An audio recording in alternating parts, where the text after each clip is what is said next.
Hello guys, I'm Combo Movie Film Productions, and welcome to a series I've been meaning to follow up on since I did the first video a little while back, to say the least. But since a lot of superhero combo movies have come out as of recent, I wanted to talk about a semi-superhero film that no one seems to talk about since it came out a couple years ago. A little indie film called Sleight. Sleight revolves around Bo, played by Jacob Lattimore, a street magician by day, drug dealer by night in LA, who takes care of his little sister Tina a year after their parents' passing. Bo meets a girl Holly, played by Sleight Gabriel, and they start to form a relationship. While the gangster he works for, Angelo, played by Dual Hill, starts to get more and more violent towards the competition around him, and Bo starts to become more scared of him. So Bo tries to save up some money to move away from drug dealing and decides to get a cut of his own money, but Angelo finds out and threatens Bo to give him what he owes, but triple that, and so Bo and Holly try to get as much as they can, but it isn't enough, so Angelo and his goons kidnap his sister. So Bo decides to use the tricks he uses for magic, which is an electromagnet he made and stuck in his shoulder that runs through his right arm so he can levitate metal objects like he's Magneto, and amplifies it with the help of his former science teacher in high school to use his powers to threaten Angelo and his goons to save his sister, and he does exactly that, and the film ends up with Bo, Tina, and Holly living in San Diego, with Bo still doing magic tricks, and ends up with Holly waking up and seeing Bo's special project as credits roll.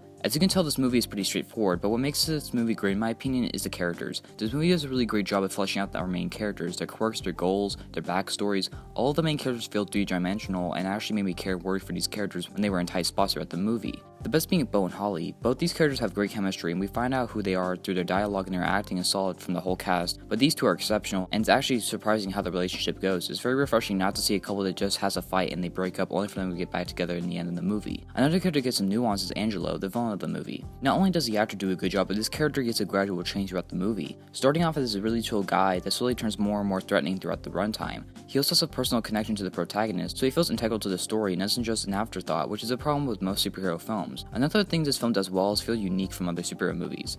Feeling a lot more personal and small scale, this movie may not have a lot of substance or plot, but it's the characters that make the film worthwhile. Beyond that, the effects, cinematography, and overall look is very impressive for a movie that only costed $250K to make. It looks very professional and looks better than a lot of multi-million dollar productions. And the effects look great for the budget they had. Even though it doesn't get crazy until the last 10 minutes, all the effects look good, from Bo levitating Holly's ring, to the scene where Bo cuts off a guy's hand, and the standout being the ending where Bo rips out people's teeth, levitating a baseball bat and slipping bowls like he's in the Matrix. It gives massive Chronicle vibes throughout the movie, so much so that it's on the poster. And J.D. Diller's writing and direction is what seals the deal. You can really tell he cares about this movie and this world, and it adds a lot of passion and effort that you can feel on screen as you're watching the movie. Overall, this is a great indie superhero drama that is character driven and well executed. There are a few problems in the movie. I wish there was more action, and then the film explored the consequences of Bo sticking an electromagnet in his arm. By the end, his arm is burned like he used the Infinity Gauntlet, but then the final scene shows his arm being completely clean without a scratch. The plot beats the film hits are predictable. The film didn't need to be rated R, honestly, due to the film rarely showing blood and gore. It's really only because of cursing, and the ending is a little frustrating, and I wish we saw what Bo made at the end, or at least more of a hint at it.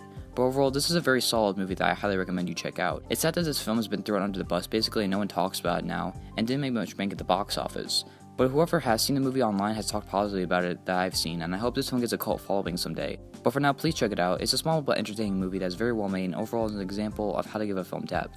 I give Sleight an A-, a 9 out of 10, and a must-watch recommendation. So that's Sleight. If you guys liked the video and want more content like this, please like, comment, and subscribe for more content. I'm Combo Movie Film Productions, signing out.